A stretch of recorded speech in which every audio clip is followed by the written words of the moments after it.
Hello students, आज आप chapter number 2 ની અંદર ડાયાગોનલ સ્કેલ વિશે ભણીશું। એ પહેલાં એક વખત જોઈ લઈએ કે આપણે કઈ ટોપિક ભણી ચૂક્યા છે, કેમ કે આ જે ચેપ્ટર છે એની અંદર રિવાઇઝ કરતું રહેવું પડશે, કેમ કે ઘણા બધા સ્કેલ છે। પ્લેન, ડાયાગોનલ એટલે કયા સ્કેલમાં કઈ રીતની મેથડ હતી એ થોડી આપણે ધ્યાનમાં રાખવી જોઈશે। સૌ પ્રથમ આપણે ગ્રાફિકલ સ્કેલની વાત કરી હતી, ઓકે, ત્યાંથી સ્ટાર્ટ કરીએ છીએ। તો ગ્રાફિકલ સ્કેલ એટલે શું કે ગ્રાફિકલ સ્કેલની અંદર આપણને એક ગ્રાફ જેવું આપવામાં આવે છે અને એક ગ્રાફની અંદર આપણે વેલ્યુ બતાવવાની હોય છે। ઓકે, આપણને કોઈ પણ વેલ્યુ આપી હોય અને કીધું હોય કે જે આ વેલ્યુને ગ્રાફિકલ સ્કેલમાં બતાવો, તો આપણે આ રીતે બતાવવાની થશે। જે રીતે કે અહીં 36 આપે છે, 30, અહીં 5, 6, તો 36 આપણે આ રીતે દર્શાવ્યા હતા, બરાબર। અને એની નીચે RF લખવાનું થશે। RF એટલે આપણને જે પણ સ્કેલ આવ્યું હોય એને ઉપરના સ્કેલને જેવું જ કે સ્કેલ તમારે નીચે લાવવાનું થશે, એટલે કે ઉપર સેન્ટીમીટરમાં હશે, નીચે સેન્ટીમીટર લાવવા માટે શું કરીશું, 1 metre is equal to 1 metre is equal to 100 centimetre, તો 100 વાળી મલ્ટીપ્લાય કરી દેવાના, આપણને જે આન્સર મળશે એ RF થશે। RFને આપણે હંમેશા સ્કેલની નીચે લખીશું, બરાબર। બીજી વસ્તુ અંદર શું હતી કે સ્કેલ દોરતી વખતે એને 12 સેન્ટીમીટર લેન્થ લેવામાં આવે છે અને એના 6 ડિવિઝન કરવામાં આવે છે, એટલે કે 1 division is equal two 2 centimetre, એટલે કે આ ભાગ હશે આપણો 2 સેન્ટીમીટરનો થશે, બરાબર। જે રીતે આપણે અહીં જોયું કે 27 મીટર બતાવવાનું છે આપણે, તો 25, 6, 7, ઓકે, 27 મીટર આપણે અહીં બતાવી દીધું। હવે એડવાન્ટેજીસ જોઈએ કે આના ફાયદા શું, કેમ કે કોઈ પણ વસ્તુ આપણે યુઝ કરતા હોય તો સૌપ્રથમ આપણે એડવાન્ટેજ જોતા હોઈએ છીએ, સેકન્ડ નંબર એના ડિસએડવાન્ટેજ। તો આમાં એડવાન્ટેજીસ આપેલા છે, ડિસએડવાન્ટેજ નથી। તો એડવાન્ટેજની અંદર આપણે વાત કરી હતી કે અમુક સમય પછી શું થશે કે આપણો જે તે પણ ચાર્ટ કાં તો પેપર હશે એ શું થશે, સિંક્રોનાઇઝ થશે, એટલે કે એટમોસ્ફિયર અસરના લીધે સિંક્રોનાઇઝ થશે, એટલે એની સાથે સાથે અંદર જે પણ ડ્રોઈંગ દોર્યું હશે એ પણ એ નાનું બનશે। પણ જો આપણે એની સાથે સાથે ડાયાગોનલ સ્કેલની રચના કરવામાં આવી હોય તો પેપરની સાથે સાથે ડાયાગોનલ સ્કેલ પણ નાનું થશે, એટલે કે ઇન શોર્ટ આના રેફરન્સમાં આ બંને, એટલે કે આ બંને એકી સાથે નાના થશે, ઓકે। એટલે કે આપણે જો રીડિંગ જોતું હોય, માપ જોતું હોય, તો અહીંયા આપણે 1 centimetre is equal to 10 metre reading લીધું હોય આપણે, 1 centimetre is equal to 10 metre, તો 10 મીટરનું જે પણ અહીંયા માપ હોય ડ્રોઈંગ ઉપર એ આપણને મળી જશે કે 10 મીટર ક્યાં, તો 10 મીટર તો ઇઝ ઇક્વલ ટુ 1 સેન્ટીમીટર, એ રીતની આપણે વાત કરી હતી।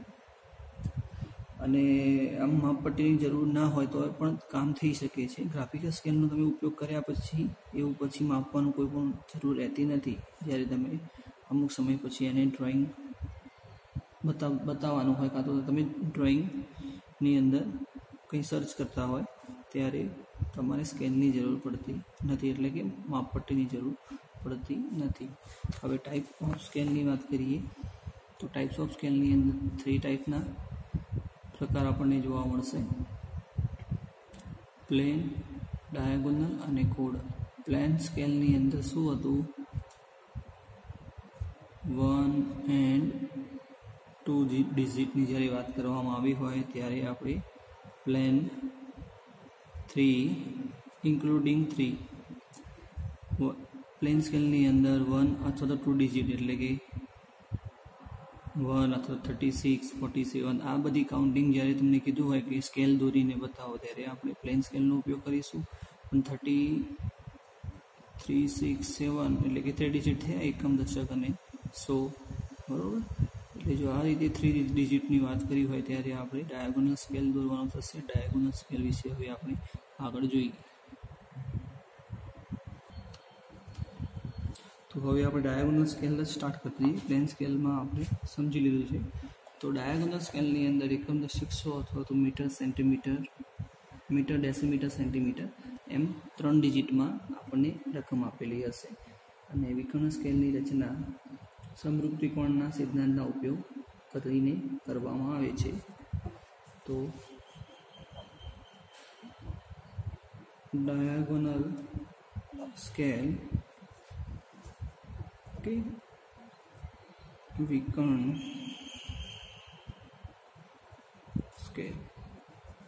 વિકર્ણ સ્કેલની અંદર આપણે વાત કરીએ તો થિયરી આપેલી છે આપણને આ રીતે.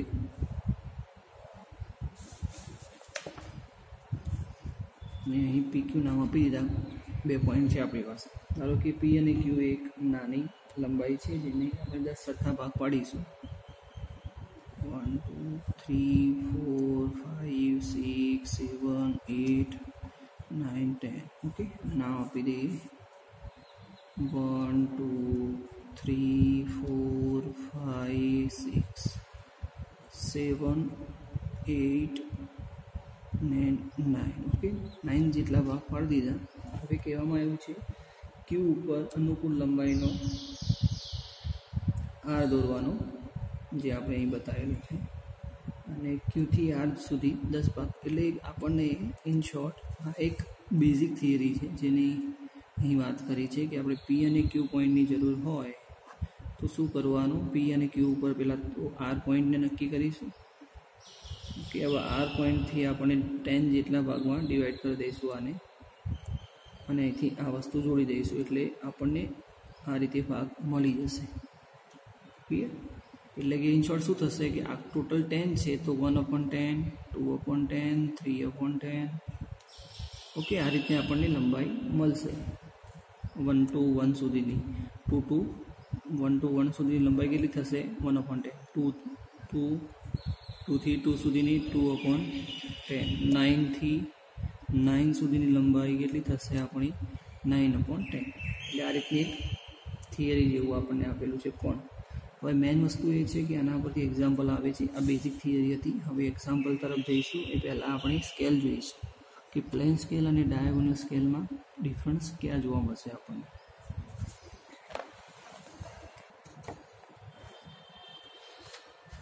તો હવે આની અંદર સૌપ્રથમ શું કરવાનું કહે છે કે પહેલાં તો આપણે ડ્રોઈંગ દોરી દઈએ આનું, પછી તમને સમજાવીશું. ડ્રોઈંગમાં શું થશે, પ્લેન સ્કેલના જેવું જ હશે ડ્રોઈંગ, પણ ઉપરની તરફ આપણે ક્લિયર કટ રીડિંગ માટે ઉપરની તરફ વધારી દઈશું. જે ઉપરનો ભાગ છે વધી જશે. તો કેમ વધી જશે એના માટે પહેલાં આપણે હવે જો કેમ વધી જશે આ ભાગ, બરાબર. હવે જો આપણને 367 રીડિંગ આપેલું છે તો મળી જશે, બરાબર, 3 ડિજિટમાં. પણ 36.7 આપેલું હશે તો શું થશે, તો એ માટે પણ આપણે આ સ્કેલનો ઉપયોગ કરીશું. અને જે પોઈન્ટમાં વેલ્યુ આવે છે ને આપણી, તો એક્યુરેસી માટે શું છે, આ ઉપરનો ભાગ એક્યુરેસી માટે બનાવવામાં આવે છે. જે રીતે આપણા ઘરમાં જે જૂના ઇલેક્ટ્રિસિટીના મીટર હતા, ઓકે, જેની અંદર એક વ્હીલ હતું, જે એક યુનિટ એટલે કે એક ચક્કર પૂરું થાય એટલે 1 યુનિટ, જે સેકન્ડ નંબર એટલે કે 2 રાઉન્ડ પૂરા કરે એટલે કે 2 યુનિટ, એ રીતનું કાઉન્ટિંગ હતું. હવે શું થયું છે કે ડિજિટલ આવી ગયું છે. જો પહેલાં શું હતું, રીડિંગ આપણું જે પણ બિલ આવતું હતું એ સમથિંગ 4 5 6 અરાઉન્ડ આ રીતની જ વેલ્યુ હતી. પણ હવે શું થશે કે 4 5 6.79, જે 79 છે ને, એક્યુરેસી ક્યાં મળશે આપણને, જે ડિજિટલ ઇલેક્ટ્રિસિટીના બિલ આવી ગયા, મીટર બીડ તમારા જે પણ જગ્યાએ તમે રહેતા હો તો ત્યાં મોસ્ટ ઓફલી ચેન્જ થઈ ગયા છે. અને જ્યાં ડિસ્પ્લેવાળા ડિજિટલ આવી ગયા છે. શું છે, જો કોઈ જગ્યાએ એરર હોય તો એ ક્લિયર કટ તમને રીડિંગ બતાવશે. પાછળના જે ડિજિટ હતા એ પણ જોવા મળશે. તો હવે આપણે 36ની તો વાત કરી, કઈ જગ્યાએ 36ની તો પ્લેનમાં વાત કરી, પણ 36ની જ અંદર 0.7 એડ હોય તો શું કરવાનું, તો એની માટે આપણે ઉપર આ લંબાવીશું. તો અહીં હું દોરી દઉં પહેલાં. અને આમાં ડાયાગોનલ સ્કેલની અંદર શું કીધું છે કે 15 સેન્ટીમીટર 15 સેન્ટીમીટરની લેન્થ રાખવાની અને એના 6 જેટલા ભાગ કરી દેવાના, જે આગળ કરતા 2 3 4 5 6. ઓકે, 6 જેટલા ભાગ કરી દેવાના. હવે આપણને એમ કીધું છે કે આની અંદર 1 centimetre is equal to 4 metre આપણને આ સ્કેલ આપેલો છે અને 36.5 અહીંયા ડિનોટ કરવાના છે, એટલે કે બતાવવાના છે. એક્ઝામની અંદર આપણને આટલું આપેલું હોય કે 1 centimetre is equal to 4 metre and 36.5 આપણને સ્કેલમાં બતાવો. તો 36.5 હોય એટલે પ્લેન સ્કેલ નહીં દોરવાનો, ડાયાગોનલ સ્કેલ દોરવાનો થશે. તો પ્લેન સ્કેલની અંદર આપણું આટલું જ દોરતા હતા નીચેવાળો ભાગ, જ્યારે ડાયાગોનલની અંદર ઉપર આટલો ભાગ એડ થશે. તો અહીં આના જેમ 0, અહીં 10, 20, 30, 40, 50. આગળ પણ તમને કીધેલું છે કે જો 100 હોય, 365 હોય તો અહીંયા 100, 200, 300, અહીંયા પણ 100 આવશે. એ વેલ્યુ તમારી બદલાતી રહેશે. અહીં 5, 8, 2, 3, 4, 1, 2, 3, 4. ઓકે, હવે અહીંયા શું છે, ડાયાગોનલ એટલે શું થશે? ડાયાગોનલ મતલબ થશે ત્રાંસુ. ઓકે, વર્ટિકલ, હોરિઝોન્ટલ અને ડાયાગોનલ એટલે કે ત્રાંસુ. તો એ વસ્તુ થશે અહીંયા કે આપણે જે અહીંયા લાઈન બતાવી છે 1ની, તો ત્યાં અહીંયા આપણે ત્રાંસી બતાવવાની છે આ રીતે. 2, 3, 4, 5, 6, 7, 8 એન્ડ સ્કેલનો ઉપયોગ કરશો એટલે કમ્પ્લીટલી આવી જશે. આપણે આ લાઈન હંમેશા ડાયાગોનલ સ્કેલની અંદર ત્રાંસી રહેશે. જો સીધી દોરશો તો તમારો એક્ઝામ્પલ અથવા તો તમારી જે થિયરી હશે એ ખોટી પડશે. હંમેશા આટલો પોર્શન જે છે એ ત્રાંસો દોરવાનું રહેશે. પછી શું કરવાનું, અહીં હોરિઝોન્ટલ લાઇન પણ દોરવાની થશે. 0, 0, 0.1, 2, 3, 4, 5, 6, 7, 8, 9 और 1. ઓકે, આ વસ્તુ કઈ રીતે લખવાની સમજાવી દઉં તમને. એ પહેલાં આપણે આ લાઈન આડી ખેંચી લઈએ.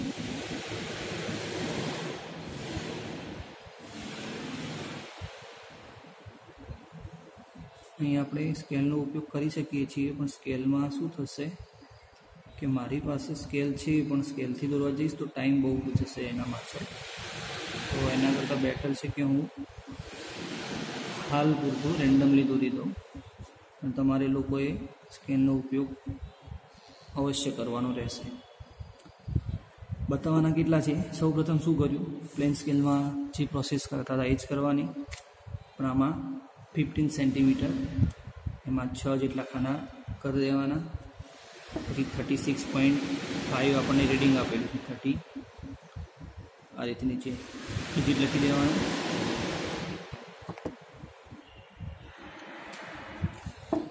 હવે અહીંયા કઈ રીતે લખવું એ આપણે જોઈ લઈએ. તો જ્યારે પોઈન્ટમાં વેલ્યુ આપેલી હોય આપણને તો અહીં પોઈન્ટમાં લખવાની થશે, અને જ્યારે આ રીતની વેલ્યુ આપેલી હોય તો આપણને 1, 2, 3, 4, 5, 6, 7, 10 સુધી લખવાનું થશે. અહીંયા થોડો જ ફરક પડશે, બાકી કોઈ જગ્યાએ ફરક જોવા નહીં મળે. હવે શું કરવાનું કે આપણને કેટલા બતાવવાના છે, 36.5 અહીં બતાવવાના છે સ્કેલ ઉપર. તો કરવાનું શું થશે કે 30ની લાઈન ક્યાં છે, તો 30ને અહીં સુધી લંબાવી લેવાની, બધી જ લાઈન લંબાવી લેવાની છે. ઓકે, હવે હોરિઝોન્ટલ ડાયરેક્શનમાં કઈ લાઈન પકડવી એ ધ્યાન રાખજો. હોરિઝોન્ટલ ડાયરેક્શનમાં કઈ લાઈન પકડવી એ ધ્યાન રાખજો. તો હવે હોરિઝોન્ટલની અંદર અહીં ક્યાં છે, 6 અહીં છે ને, તો આપણે અહીં સુધી લંબાવવાનું થશે. જે રીતે પ્લેન સ્કેલની અંદર જોતા હતા કે 36 હોય તો 36 એટલે કે 3 અને પાછળના 6 એટલે કે 5 અને 6 એટલે અહીં સુધી લંબાવવાનું થશે. અહીંથી સ્ટાર્ટ કરી અને અહીં સુધી. પણ હવે હોરિઝોન્ટલમાં કઈ લાઈન પકડવાની, તો પાછળ શું આપ્યું છે આપણને 5. તો 5 નંબરની લાઈન કઈ છે, 0.5 આ લાઈન છે. ક્યાં સુધી, 6 સુધી. તો 6, તો અહીંથી આપણે 36.5. ઓકે, પડી ગઈ ખબર તમને? જો આપણે એ રીતે બીજું પણ જોઈ લઈએ. તો અહીં આપણને 48.7 કિલોમીટર બતાવવાના છે. કિલોમીટરમાં પણ આવશે, સેન્ટીમીટરમાં પણ આવશે. તો આગળ આપણે તમને સમજાવ્યા પ્રમાણે શું કીધું હતું કે જે પણ વેલ્યુ ઉપર હોય એ નીચે લાવવાની. તો ઉપર સેન્ટીમીટર છે તો કિલોમીટરમાં લાવવા માટે શું કરીશું, 100 સેન્ટીમીટર માટે અને કિલોમીટર માટે 1000 વડે મલ્ટીપ્લાય કરીશું એટલે આપણને મળશે RF. RFની વેલ્યુ હંમેશા નીચે લખવાની થશે, નહીં લખો તો તમારો 1 માર્ક્સ કટ થઈ જશે. હવે જે મેઇન મુદ્દો હતો એના ઉપર આવી જઈએ. 48.7 ક્લિયર. તો 40 ક્યાં છે, અહીં, ઓકે, અને 8 એટલે 6, 7 અને 8. તો 8 સુધી લંબાવી આ લાઈન અહીંથી સ્ટાર્ટ કરી, પણ કઈ લાઈનમાં, હોરિઝોન્ટલ ડાયરેક્શનમાં કઈ લાઈનમાં, તો પાછળ શું છે, 7. તો 1 2 3 4 5 6 7, 7ની લાઈનની અંદર આ લાઈન બતાવવાની છે, અહીંથી સ્ટાર્ટ કરીને અહીં સુધી. ક્લિયર. તો આ રીતનું કામ આને થાય છે. અને જો હજુ પણ ખબર ના પડી હોય, સમજવામાં નહીં પડે શરૂઆતમાં, તો હવે આપણે એક્ઝામ્પલ જોઈશું પાછળ, એટલે તમને વ્યવસ્થિત એની અંદર ખબર પડી જશે. અને ડાબી બાજુએ યોગ્ય લંબાઈનો ઊભો સ્તંભ દોરી અને આપણે શું કરતા હોઈએ છીએ, એક આ વસ્તુ તમારે યાદ રાખવાની રહેશે, પ્લેન સ્કેચની જેમ જ. અને આ ડાયાગોનલ એ પણ તમારે યાદ રાખવાનું થશે. હવે characteristic of ideal scale.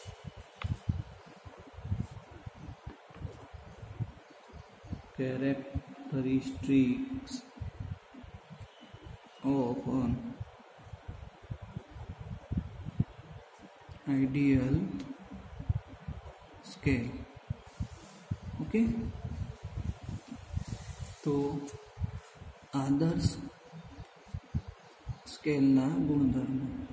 Scale આપણો કેવો હોવો જોઈએ, જે રીતે કે આપણે કોઈ મશીન કાં તો આપણી જોડે કોઈ વ્હીકલ હોય તો આપણે હંમેશા એ જ વિચારીએ કે આપણે જેટલું 100 રૂપિયાનું પેટ્રોલ નખાઈએ છીએ તો આપણને 100 કિલોમીટર ચાલે, અથવા તો એની અંદર મેક્સિમમ આપણને એવરેજ મળે, અથવા તો મેક્સિમમ કિલોમીટર આપણે કાપી શકીએ. તો એ રીતે આની શું કેરેક્ટરિસ્ટિક છે, તો જરૂરી ચોકસાઈ સુધી વાંચી શકાય તેવો હોવો જોઈએ. એની લંબાઈ કેવી હોવી જોઈએ, ચોકસાઈ સુધી વાંચી શકાય. અહીંયા આપણા શું થશે, આ રીતનું કામ હોય, વ્યવસ્થિત લખાણ ના હોય, તો આ રીતનું કામ હોય તો આપણને તકલીફ પડશે જોવામાં. સૌ પ્રથમ તો એ જોવું પડશે કે આ કઈ લાઈનમાં શું બતાવેલું છે. તો તમે વ્યવસ્થિત કામ કરશો સ્કેલનો ઉપયોગ કરી તો હવે પ્રોબ્લેમ નહીં થાય. એટલે મેઇન રીઝન એ જ છે કે આ અંદર સ્કેલ આપણે એટલા માટે પણ યુઝ નથી કરી કે તમને આ રફ કામ જોવા મળે, બરાબર. પણ તમારે આવું નથી કરવાનું, તમારે સ્કેલનો ઉપયોગ કરવાનો છે. સ્કેલની લંબાઈ, આ તમને એક વસ્તુ યાદ રાખવાની છે, સ્કેલની લેન્થ કેટલી રાખવાની થશે, 15 to 25 સેન્ટીમીટર જેટલી જ હોવી જોઈએ. આ એને ક્રાઇટેરિયા આપેલો છે. આની અંદર આટલી જ હોવી જોઈએ, પછી આનાથી વધારે ના હોવી જોઈએ, કેમ કે આનાથી વધશે તો તમારો કાગળ કાં તો પેજ વધી જશે, આનાથી ઓછી હશે તો તમને લખાણ શું લખ્યું છે એ વાંચવામાં તકલીફ પડશે. પછી સ્કેલના ભાગો અને પેટા ભાગો ચોકસાઈપૂર્વક પાડેલા હોવા જોઈએ, જેથી જોઈએ અને નંબર ચોકસાઈપૂર્વક આપવા જોઈએ. જે પેટા ભાગો આપણે આને શું કહેવાશે, સબ ડિવિઝન પેટા ભાગો કહેવાશે. વ્યવસ્થિત પાડેલા હોવા જોઈએ જેથી આપણે રેડિંગ વ્યવસ્થિત વંચાય. પછી નીચે આપણે શું કરવાનું થશે, અહીં RF લખવાનું થશે, જે પણ આપણો RF આવે કેલ્ક્યુલેશન પછી, બરાબર. અહીં 1 centimetre equal to 1 centimetre equal to 4 metre લખેલું છે, તો આપણો સ્કેલ કેટલાનું થશે, જે આપણને આપ્યું છે સ્કેલ લખવાનું થશે, 1 centimetre is equal to 4 metre and RF is equal to શું થશે, 1/400. કઈ રીતે, તો મીટર છે ને તો મલ્ટીપ્લાય બાય 100 કરી દેવાનું, એટલે શું થશે, 400. આટલી વસ્તુ તમારે નીચે લખવાની જ થશે, નહીં લખો તો ખોટું પડશે. સ્કેલને સહેલાઈથી વાપરી શકાય તેવો હોવો જોઈએ. સહેલાઈથી વાપરી શકાય એટલે કે આપણે રીડિંગ સારી રીતે જોઈ શકીએ એવો હોય. એકદમ જટિલ કામકાજ હોય તમારું તો તમારે રીડિંગ લેવાની તકલીફ પડશે. પછી એના એકમો એટલે કે સબ ડિવિઝન વચ્ચે શૂન્ય મૂકવાથી અંતર સહેલાઈથી જોઈ શકાય છે. વચ્ચે શૂન્ય મૂકવાથી આપણને સહેલાઈથી અંતર જોઈ શકાય છે. તો આટલા એના ગુણધર્મો હતા કે આપણે કઈ રીતે શું કામ કરવું જોઈએ. ફરી એક વખત જોઈ લઈએ. ચોકસાઈપૂર્વક વાંચી શકાય એવું કામ હોવું જોઈએ. ઓકે. પછી 15 to 25 સેન્ટીમીટર જેટલી જ લંબાઈ હોવી જોઈએ. પછી કહે છે એના ડિવિઝન વ્યવસ્થિત લખેલા હોવા જોઈએ. જે આ સબ ડિવિઝન છે એમાં વ્યવસ્થિત કામ હોવું જોઈએ અને વચ્ચે ઝીરોનો ઉપયોગ પણ કરવો જોઈએ. તો આજે એક વખત રિવિઝન કરી લઈએ કે કઈ કઈ વસ્તુ આપણે જોઈ. ડાયાગોનલ સ્કેલની વાત કરી. ડાયાગોનલ સ્કેલ શાના માટે ઉપયોગ થાય છે? તો આ વસ્તુ તમને યાદ નહીં રહે તો ચાલશે, વાંધો નહીં, આપણે આ વસ્તુ કામની છે. તો એ પહેલાં પ્લેન સ્કેલ અને ડાયાગોનલ સ્કેલ શું ફરક હતો? નીચેનો ભાગ છે સેમ જ છે, ખાલી ઉપરના ભાગે થોડું વધારાનું કામ તમારું વધી ગયું છે. પ્લેન સ્કેલની અંદર તમારે 2 ડિજિટમાં કામ કરવાનું હોય. ડાયાગોનલ સ્કેલની અંદર જ્યારે 3 ડિજિટ આવશે ત્યારે જ તમારે ડાયાગોનલ સ્કેલ ઉપયોગ કરવાનો થશે. જો તમને 2 ડિજિટમાં વેલ્યુ આપેલી હોય અને કીધું હોય કે 1 centimetre equal to 5 metre and 36 તમારે બતાવવાના હોય તો તમારે આ સ્કેલનો જ ઉપયોગ કરવાનો થશે. 3 ડિજિટ અથવા તો પોઈન્ટમાં વેલ્યુ હોય ત્યારે જ તમારે ડાયાગોનલ સ્કેલનો ઉપયોગ કરવાનો થશે. આ બે વસ્તુ મેન છે આની અંદર. અને બીજી વસ્તુ કે આ લાઈનો તમારે ડાયાગોનલ એટલે કે ત્રાસી દોરવાની રહેશે. જો વર્ટિકલ દોરશો તો આન્સર તમારો ખોટો કહેવાશે. ઓકે. અને આજનો ક્વેશ્ચન તમારો એ રહેશે કે ડાયાગોનલ સ્કેલ તમારે દોરતા શીખવાનું છે. બરાબર, તમને કોઈ ક્વેશ્ચન નથી આપતો. કેમ કે ઘણા બધા છોકરા શું કરશે કે આમ વર્ટિકલ લાઈન ખેંચી લેશે. જો જ્યારે પણ તમે કોલેજ આવશો એ વખતે જો તમને ડાયાગોનલ સ્કેલ દોરતા નહીં આવડે તો 50 ટાઈમ્સ તમને લખવા આપીશ. એક દિવસની અંદર તમારે વ્યવસ્થિત દોરી પેન્સિલથી અને મને બતાવવાનો રહેશે. તો બેટર છે કે તમે પ્લેન સ્કેલ અને ડાયાગોનલ, પ્લેન સ્કેલ તો વાંધો નહીં, ડાયાગોનલ સ્કેલ કઈ રીતે ડ્રો કરવો, બરાબર, 15 સેન્ટીમીટર 6 ભાગ અને વેલ્યુ તમે રેન્ડમલી લઈ લો. ચલો તમને એક વેલ્યુ આપી દઉં, એ વેલ્યુ ઉપર તમે ડ્રો કરીને મને બતાવજો. તમારું ક્વેશ્ચન કે તમારે મને એક વેલ્યુ તમને કરી આપું, એ ઉપર તમારે દોરીને બતાવવાનો રહેશે. એક વેલ્યુ છે તમારી પાસે 56.8 એન્ડ